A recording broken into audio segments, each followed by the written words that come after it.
Hello, and we are going to start Unit 9, which is on similarity today.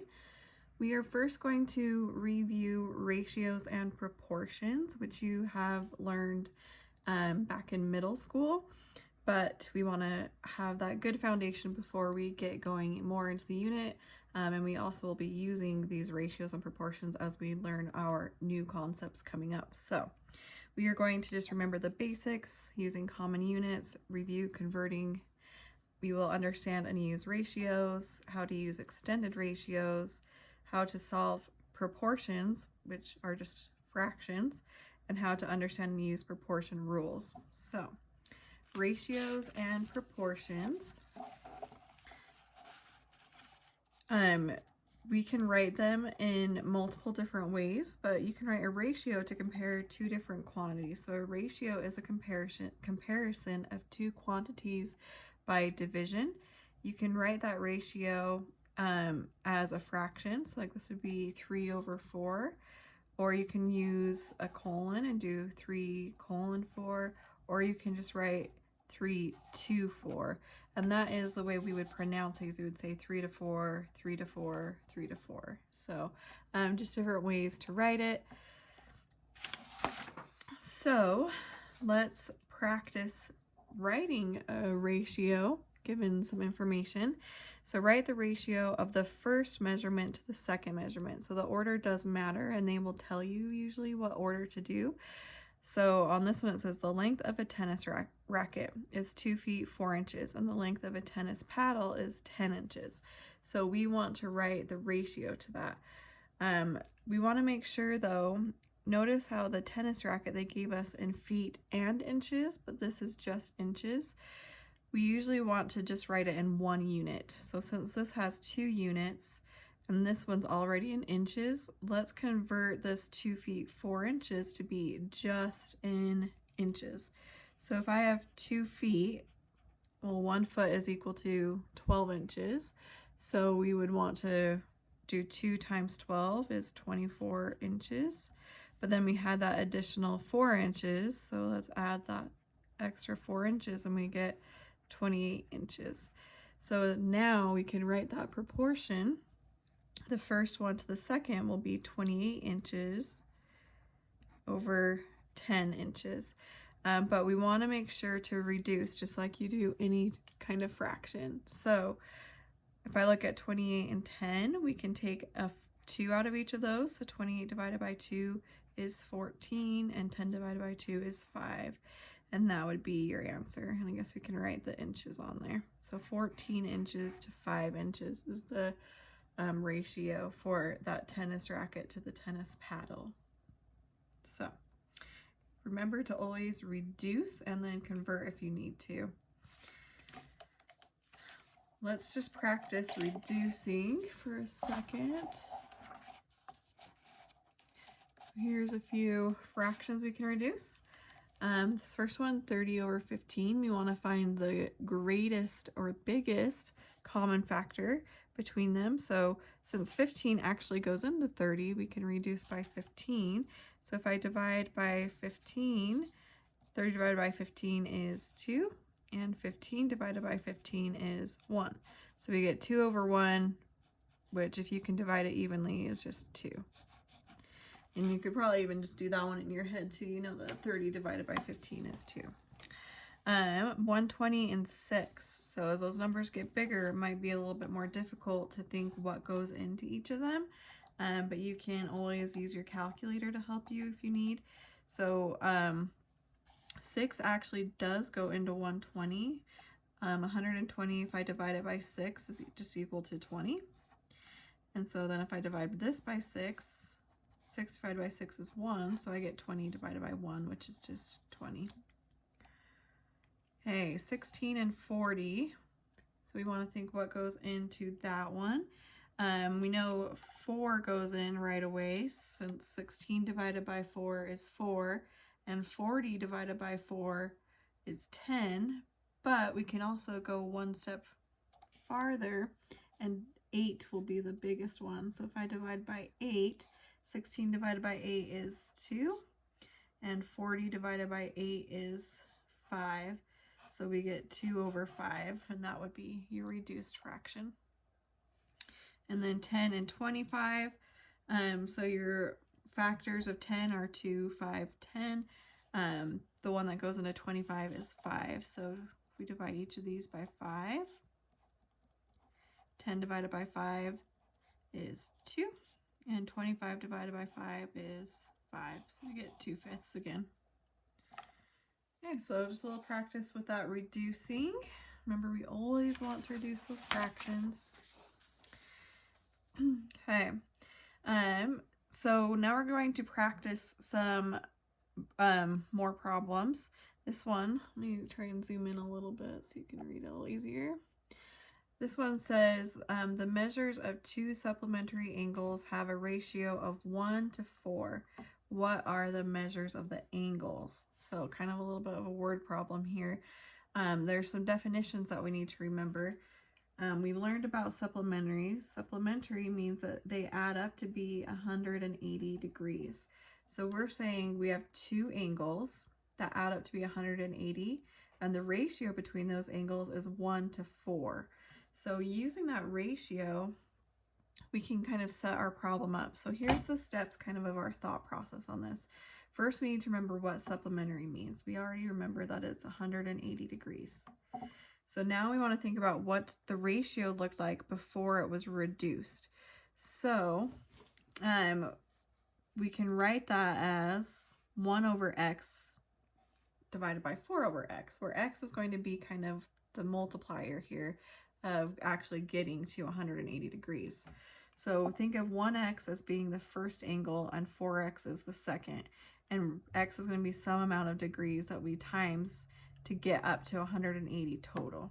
So 1x and 4x need to add up to be 180. So we can actually now use that as our equation. We have 1x for the first angle plus 4x for the second angle has to total 180 degrees. So now I can write my equation, well, 1x plus 4x, that just equals 5x. And if 5x equals 180, we would just divide by 5 on each side, and 180 divided by 5 is 36. So we're saying that x has to equal 36. So if they want the actual measurements of the angles, though, I need to take that 36 and plug it back into the 1x and the 4x. So if I do 1 times 36, I just get 36 back.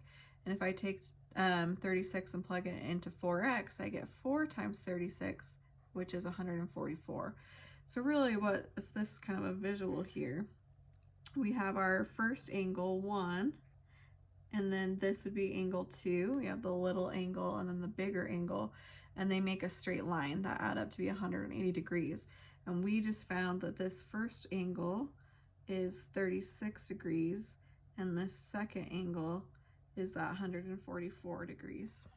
So kind of just a little step-by-step of how to do it. Steps 2 to 6 are kind of like the basic steps. You won't always have the first step about supplementary, but this is kind of your main setup for these kinds of problems where you want to take that ratio and think of it as an equation so that you can solve it.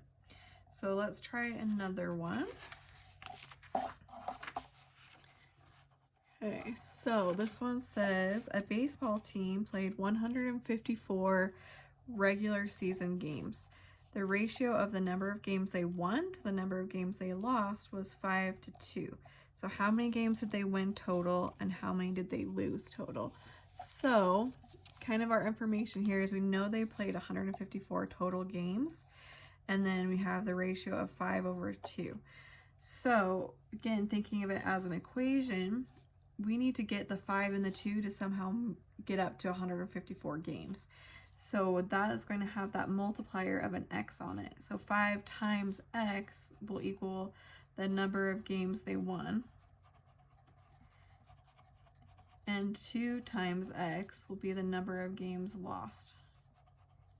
So we need to figure out what that multiplier x is so that when I take the number of games won, 5x, plus the number of games lost, 2x, has to equal 154 games. So what is x? That's what we're trying to find, is when I add these and I get that x value and I times it into the 5 and the 2, that will give me how many total games they won and how many total games they lost. So once I have that equation set up, this is a pretty simple equation to actually solve. 5x plus 2x gives a total of 7x. And then to solve for x, we just need to divide by 7. So if I do 154 divided by 7, that gives me 22. So x equals 22. So we're not done though. They didn't just say solve for x. They said how many games did they win and how many did they lose.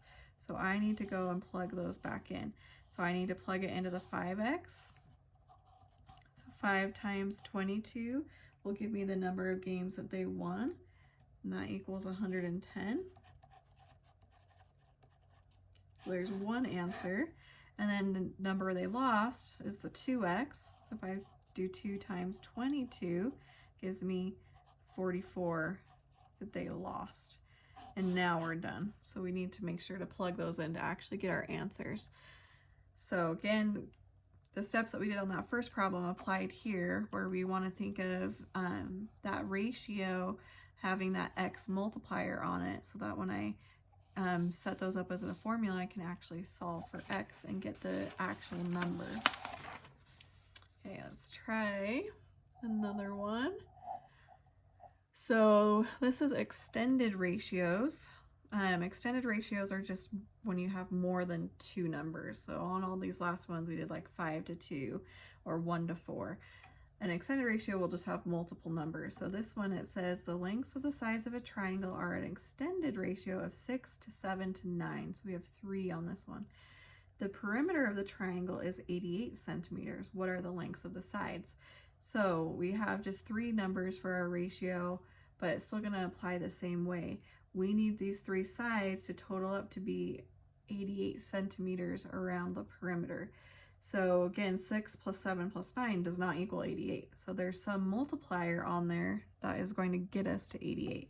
So think of it as 6x, 7x, and 9x. We have some number that we're timesing by each of these that will give us a total of 88. So that when I add them, it equals 88 centimeters. So there's kind of our setup again. But once we have that equation set up, it's really not that bad to solve. We can combine these like terms. 6 plus 7 plus 9 is going to give me is 22x. And then solving by dividing by 22, those cancel, and 88 divided by 22 is 4. So we get x equals 4.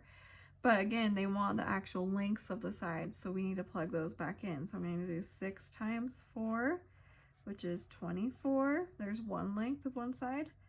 7 times 4 is 28. And then 9 times 4 is 36. So there's our 3 lengths of our sides of our triangle. Okay. Hopefully we feel okay with that. Sorry, I can't even see all the stuff that I wrote.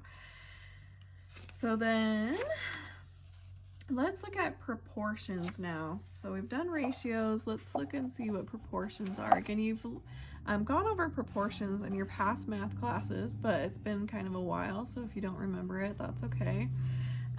Proportions are when you take a fraction and set it equal to a fraction. So when you solve, usually one of those, sometimes 2, but you'll have a variable in one of your fractions that you're trying to solve for. The nice thing about having a proportion equal to a proportion is there is a unique way that we can solve it. You guys might remember it. It's called cross multiplying. So it's where you times the denominator to the opposite numerator. So you do that little X there, and that probably looks familiar to you. So like on this one, if I do this denominator 2 and I times it to this numerator a, I get 2a. And then 9 times 14. And so if you remember doing this in the past, we just get rid of the fraction by doing that cross multiplying, which is kind of nice because we don't necessarily like having fractions, right? So it's just a nice way to get rid of that.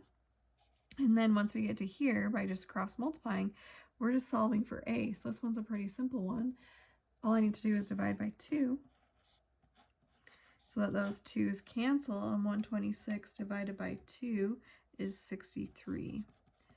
And that would be my answer. Okay.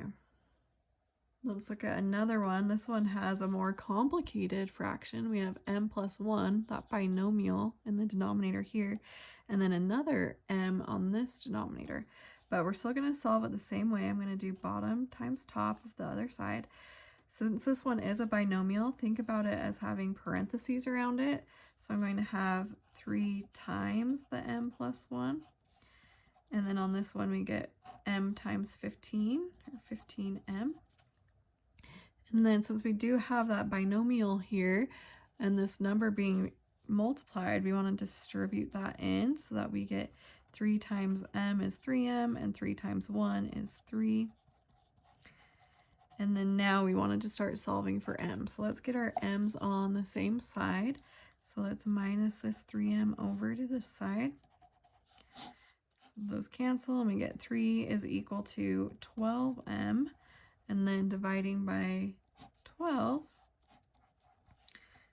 those cancel and we get 3/12 is equal to m. But then we can reduce that 3/12. So 3 goes into 12. So if I divide each of these by 3, 3 divided by 3 is 1, and 12 divided by 3 is 4. So we would want to use that reduced fraction of 1/4 on there. So again, always reduce if you can. Sometimes I might ask you for the decimal too. If they do, that would just be 0.25, but usually they'll have you do the fraction form for that. Okay, so here are some kind of rules with proportions or properties of proportions. Hopefully you guys can read those okay. I know it's probably kind of small on here. But we have just A, B, C, and D just represent different numbers in our fractions. So if I have a proportion A over B is equal to C over D, one property that you can do is just flip them both upside down so that you have B over A is equal to D over C. So you're just flipping these upside down and on both sides. So that again is called the reciprocal, is the fancy name for that in math. So just write that reciprocal of each ratio or fraction. So that's one thing that you can do. Another one is, let's say you're starting again with A over B equal to C over D. You can also take the numerators A and C and write them as a fraction. So A over C is equal to B over D. So you're kind of just, it's called switching the means. You're taking the numerators and making that a ratio, and then the denominators and making that a ratio. So you're kind of taking the diagonal there. So kind of different when you're switching that. Again, that's called switching the means, kind of a different name for that. And then again, let's say you're starting with A over B equal to C over D. Another thing that you can do, it's equivalent to if you take A plus B over B and then C plus D over D. So in each numerator, you're taking the denominator and adding it. So I'm taking this denominator of B and adding it to the A, and I get A plus B over B. I'm taking the denominator of D and I'm adding it to the C numerator. So I get C plus D over D. So in each ratio, add the denominator to the numerator. So they're just kind of properties. They're different ways that you can write them. So let's practice a few more proportions. Okay.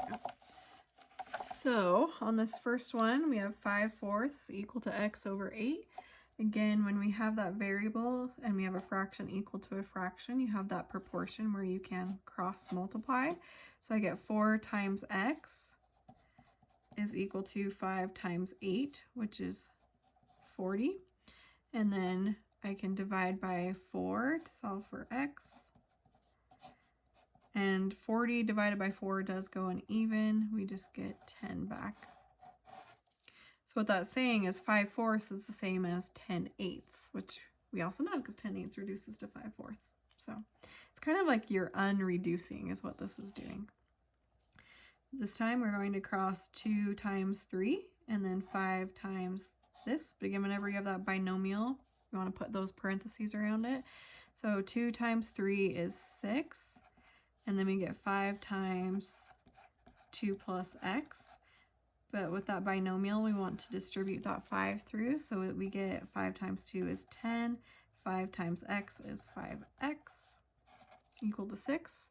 And then solving for that 5x, we want to first subtract the 10. So we get 6 minus 10 is negative 4 equal to 5x, and then divide by 5. So those cancel, and we get x is equal to a negative 4/5. And that would be your answer. Okay. Let me slide this up so we have more room. Okay, on this next one, we have 4 over x is equal to 7 over 3. Cross multiply, we get x times 7 is 7x. 3 times 4 is 12. And then solving for x, you just want to divide by 7. 7's prime, and since it doesn't go into 12, we can't reduce, so we'll just keep the 12/7. Again, sometimes they might ask you to round to the to a decimal. If they do that, like on this one, 12/7, let's say they want 2 decimals, that would be 1.71. But just make sure to read the directions on your homework if they want the fraction or if they want a decimal on that. Okay, and then let's do one more. We cross multiply, denominator times the opposite numerator. 3x times 5 is going to give us 15x. And then 12 times 4 is 48. And then if I solve for this by dividing by 15, those cancel and we get 48 divided by 15. But again, let's try and reduce that. 5 doesn't go into 48, but let's try 3. 48 divided by 3 is 16.